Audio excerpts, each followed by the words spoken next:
شروع اللہ کا نام لے کر جو بڑا مہربان نہایت رحم والا ہے۔ اے پیغمبر،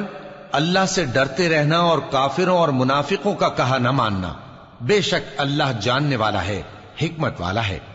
اور جو کتاب تم کو تمہارے پروردگار کی طرف سے وحی کی جاتی ہے اسی کی پیروی کیے جانا، بے شک اللہ تمہارے سب اعمال سے خبردار ہے۔ اور اللہ پر بھروسہ رکھنا اور اللہ ہی کارساز کافی ہے۔ اللہ نے کسی آدمی کے پہلو میں دو دل نہیں بنائے، اور نہ تمہاری بیویوں کو جن کو تم ماں کہہ بیٹھتے ہو تمہاری ماں بنایا، اور نہ تمہارے لے پالکوں کو تمہارے بیٹے بنایا۔ یہ سب تمہارے منہ کی باتیں ہیں، اور اللہ تو سچی بات فرماتا ہے اور وہی سیدھا رستہ دکھاتا ہے۔ مومنو، منہ بولے بیٹوں کو ان کے باپوں کے نام سے پکارا کرو کہ اللہ کے نزدیک یہی بات درست ہے۔ اگر تم کو ان کے باپوں کے نام معلوم نہ ہو تو دین میں وہ تمہارے بھائی اور دوست ہیں، اور جو بات غلطی سے ہو گئی ہو اس کا تم پر کچھ گناہ نہیں، لیکن جو قصد دلی سے کرو اس پر مواخذہ ہے، اور اللہ بخشنے والا ہے، مہربان ہے۔ پیغمبر مومنوں پر ان کی جانوں سے بھی زیادہ حق رکھتے ہیں، اور پیغمبر کی بیویاں لوگوں کی مائیں ہیں، اور رشتہ دار آپس میں کتاب اللہ کی روح سے مسلمانوں اور مہاجروں کے مقابلے میں ایک دوسرے کے ترکے کے زیادہ حقدار ہیں، مگر یہ کہ تم اپنے دوستوں کے ساتھ احسان کرنا چاہو۔ یہ حکم کتاب یعنی قرآن میں لکھ دیا گیا ہے۔ اور جب ہم نے پیغمبروں سے ان کا عہد لیا، اور تم سے اور نوح سے اور ابراہیم سے اور موسیٰ سے اور مریم کے بیٹے عیسیٰ سے، اور ہم نے عہد بھی ان سے پکا لیا تاکہ سچ کہنے والوں سے ان کی سچائی کے بارے میں اللہ دریافت کرے، اور اس نے کافروں کے لیے دکھ دینے والا عذاب تیار کر رکھا ہے۔ مومنو، اللہ کی اس مہربانی کو یاد کرو جو اس نے تم پر اس وقت کی جب فوجیں تم پر حملہ کرنے کو آئیں تو ہم نے ان پر آندھی چھوڑ دی اور ایسے لشکر نازل کیے جن کو تم دیکھ نہیں سکتے تھے، اور جو کام تم کرتے ہو اللہ ان کو دیکھ رہا ہے۔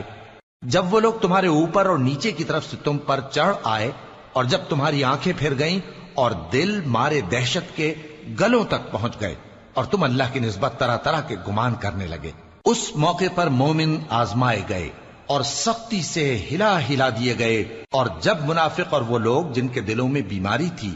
کہنے لگے کہ اللہ اور اس کے رسول نے تو ہم سے محض دھوکے کا وعدہ کیا تھا، اور جب ان میں سے ایک جماعت کہتی تھی کہ اے اہل یثرب، یہاں تمہارے ٹھہرنے کا مقام نہیں تو لوٹ چلو، اور ایک گروہ ان میں سے پیغمبر سے اجازت مانگنے اور کہنے لگا کہ ہمارے گھر کھلے پڑے ہیں، حالانکہ وہ کھلے نہیں تھے، وہ تو صرف بھاگنا چاہتے تھے۔ اور اگر فوجیں اطراف مدینہ سے ان پر آ داخل ہوں پھر ان سے خانہ جنگی کے لیے کہا جائے تو فوراً کرنے لگیں، اور اس کے لیے بہت کم توقف کریں، حالانکہ پہلے اللہ سے اقرار کر چکے تھے کہ پیٹ نہیں پھیریں گے، اور اللہ سے جو اقرار کیا جاتا ہے اس کی ضرور پرسش ہوگی۔ کہہ دو کہ اگر تم مرنے یا مارے جانے سے بھاگتے ہو تو بھاگنا تم کو فائدہ نہیں دے گا، اور اس صورت میں تم بہت ہی کم فائدہ اٹھاؤ گے۔ کہہ دو کہ اگر اللہ تمہارے ساتھ برائی کا ارادہ کرے تو کون تم کو اس سے بچا سکتا ہے، یا اگر تم پر مہربانی کرنا چاہے تو کون اس کو ہٹا سکتا ہے۔ اور یہ لوگ اللہ کے سوا کسی کو نہ اپنا دوست پائیں گے اور نہ مددگار۔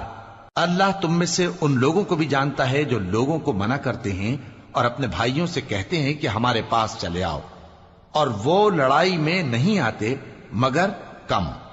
یہ اس لیے کہ تم سے بخل کرتے ہیں۔ پھر جب ڈر کا وقت آئے تو تم ان کو دیکھو کہ تمہاری طرف دیکھ رہے ہیں، اور ان کی آنکھیں اسی طرح پھر رہی ہیں جیسے کسی کو موت سے غشی آ رہی ہو۔ پھر جب خوف جاتا رہے تو تیز تیز زبانوں کے ساتھ تمہارے بارے میں باتیں کریں اور مال میں بخل کریں۔ یہ لوگ حقیقت میں ایمان لائے ہی نہ تھے، تو اللہ نے ان کے اعمال برباد کر دیے، اور یہ اللہ کو آسان تھا۔ یہ لوگ خوف کے سبب خیال کرتے ہیں کہ فوجیں نہیں گئیں، اور اگر لشکر آ جائیں تو تمنا کریں کہ کاش خانہ بدوشوں میں جا رہے، اور تمہاری خبر پوچھا کریں، اور اگر تمہارے درمیان ہوں تو لڑائی نہ کریں مگر کم۔ مسلمانوں، تم کو اللہ کے رسول کی پیروی کرنی بہتر ہے، یعنی ہر اس شخص کو جسے اللہ سے ملنے اور روز قیامت کے آنے کی امید ہو، اور وہ اللہ کا ذکر کثرت سے کرتا ہو۔ اور جب مومنوں نے کافروں کے لشکر کو دیکھا تو کہنے لگے یہ وہی ہے جس کا اللہ اور اس کے پیغمبر نے ہم سے وعدہ کیا تھا، اور اللہ اور اس کے پیغمبر نے سچ کہا تھا، اور اس سے ان کا ایمان اور اطاعت اور زیادہ ہو گئی۔ مومنوں میں کتنے ہی ایسے شخص ہیں کہ جو اقرار انہوں نے اللہ سے کیا تھا اس کو سچ کر دکھایا۔ پھر ان میں بعض ایسے ہیں جنہوں نے اپنی نظر پوری کر دی، یعنی جان دے دی، اور بعض ایسے ہیں کہ انتظار کر رہے ہیں، اور انہوں نے اپنے قول کو ذرا بھی نہیں بدلا، تاکہ اللہ سچوں کو ان کی سچائی کا بدلہ دے اور منافقوں کو چاہے تو عذاب دے یا ان پر مہربانی فرمائے۔ بے شک اللہ بخشنے والا ہے، مہربان ہے۔ اور جو کافر تھے ان کو اللہ نے پھیر دیا، وہ اپنے غصے میں بھرے ہوئے تھے، کچھ بھلائی حاصل نہ کر سکے، اور اللہ مومنوں کے لیے لڑائی میں کافی ہو گیا، اور اللہ زور آور ہے، غالب ہے۔ اور اس نے اہل کتاب میں سے جن لوگوں نے ان کی یعنی مکے والوں کی مدد کی تھی ان کو ان کے قلعوں سے اتار دیا اور ان کے دلوں میں دہشت ڈال دی، تو بعض کو تم قتل کر دیتے تھے اور بعض کو قید کر لیتے تھے، اور ان کی زمین اور ان کے گھروں اور ان کے مال کا اور اس زمین کا جس میں تم نے پاؤں بھی نہیں رکھا تھا اس نے تم کو وارث بنا دیا، اور اللہ ہر چیز پر قدرت رکھتا ہے۔ اے پیغمبر، اپنی بیویوں سے کہہ دو کہ اگر تم دنیا کی زندگی اور اس کی زینت و آرائش چاہتی ہو تو آؤ میں تمہیں کچھ مال دوں اور اچھی طرح سے رخصت کر دوں، اور اگر تم اللہ اور اس کے پیغمبر اور عاقبت کے گھر یعنی بہشت کی طلبگار ہو تو تم میں جو نیکوکار ہیں ان کے لیے اللہ نے اجر عظیم تیار کر رکھا ہے۔ اے پیغمبر کی بیویوں، تم میں سے جو کوئی کھلی ناشائستہ حرکت کرے گی اس کو دونی سزا دی جائے گی، اور یہ بات اللہ کو آسان ہے۔ اور جو تم میں سے اللہ اور اس کے رسول کی فرما بردار رہے گی اور عمل نیک کرے گی اس کو ہم دونا ثواب دیں گے، اور اس کے لیے ہم نے عزت کی روزی تیار کر رکھی ہے۔ اے پیغمبر کی بیویوں، تم عام عورتوں کی طرح نہیں ہو، اگر تم پرہیزگار رہنا چاہتی ہو تو کسی اجنبی شخص سے نرم لہجے میں بات نہ کرو، تاکہ وہ شخص جس کے دل میں کسی طرح کا روگ ہے کوئی امید نہ پیدا کر لے، اور دستور کے مطابق بات کیا کرو، اور اپنے گھروں میں ٹھہری رہو، اور جس طرح پہلے جاہلیت کے دنوں میں زیب و زینت کی نمائش کی جاتی تھی اس طرح اظہار زینت نہ کرو، اور نماز پڑھتی رہو اور زکوٰۃ دیتی رہو،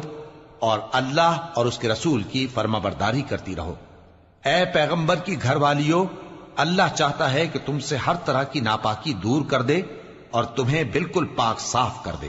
اور تمہارے گھروں میں جو اللہ کی آیتیں پڑھی جاتی ہیں اور حکمت کی باتیں سنائی جاتی ہیں ان کو یاد رکھو، بے شک اللہ باریک بین ہے، باخبر ہے۔ جو لوگ اللہ کے آگے سر اطاعت خم کرنے والے ہیں، یعنی مسلمان مرد اور مسلمان عورتیں اور مومن مرد اور مومن عورتیں اور فرمانبردار مرد اور فرمانبردار عورتیں اور راست باز مرد اور راست باز عورتیں اور صبر کرنے والے مرد اور صبر کرنے والی عورتیں اور عاجزی کرنے والے مرد اور عاجزی کرنے والی عورتیں اور خیرات کرنے والے مرد اور خیرات کرنے والی عورتیں اور روزے رکھنے والے مرد اور روزے رکھنے والی عورتیں اور اپنی شرمگاہوں کی حفاظت کرنے والے مرد اور حفاظت کرنے والی عورتیں اور اللہ کو کثرت سے یاد کرنے والے مرد اور کثرت سے یاد کرنے والی عورتیں۔ کچھ شک نہیں کہ ان کے لیے اللہ نے بخشش اور اجر عظیم تیار کر رکھا ہے۔ اور کسی مومن مرد اور مومن عورت کو حق نہیں ہے کہ جب اللہ اور اس کا رسول کوئی بات طے کر دیں تو وہ اس کام میں اپنا بھی کچھ اختیار سمجھیں، اور جو کوئی اللہ اور اس کے رسول کی نافرمانی کرے وہ بالکل گمراہ ہو گیا۔ اور جب تم اس شخص سے جس پر اللہ نے احسان کیا تھا اور تم نے بھی احسان کیا تھا یہ کہتے تھے کہ اپنی بیوی کو اپنے پاس رہنے دے اور اللہ سے ڈر، اور تم اپنے دل میں وہ بات چھپا رہے تھے جس کو اللہ ظاہر کرنے والا تھا، اور تم لوگوں سے ڈرتے تھے، حالانکہ اللہ ہی اس کا زیادہ مستحق ہے کہ اس سے ڈرو۔ پھر جب زید نے اس سے تعلق ختم کر لیا یعنی اس کو طلاق دے دی تو ہم نے اسے تمہاری زوجیت میں دے دیا تاکہ مومنوں پر ان کے منہ بولے بیٹوں کی بیویوں کے ساتھ نکاح کرنے کے بارے میں جب وہ بیٹے ان سے اپنا تعلق ختم کر لیں یعنی طلاق دے دیں کچھ تنگی نہ رہے، اور اللہ کا حکم واقع ہو کر رہنے والا تھا۔ پیغمبر پر اس کام میں کچھ تنگی نہیں جو اللہ نے ان کے لیے مقرر کر دیا، اور جو لوگ پہلے گزر چکے ہیں ان میں بھی اللہ کا یہی دستور رہا ہے، اور اللہ کا حکم ٹھہر چکا تھا، یعنی ان پیغمبروں میں جو اللہ کے پیغام جوں کہ توں پہنچاتے اور اس سے ڈرتے اور اللہ کے سوا کسی سے نہیں ڈرتے تھے، اور اللہ ہی حساب کرنے کو کافی ہے۔ محمد صلی اللہ علیہ وآلہ وسلم تمہارے مردوں میں سے کسی کے والد نہیں ہیں، لیکن اللہ کے پیغمبر اور نبیوں کی مہر یعنی سلسلہ نبوت کو ختم کر دینے والے ہیں،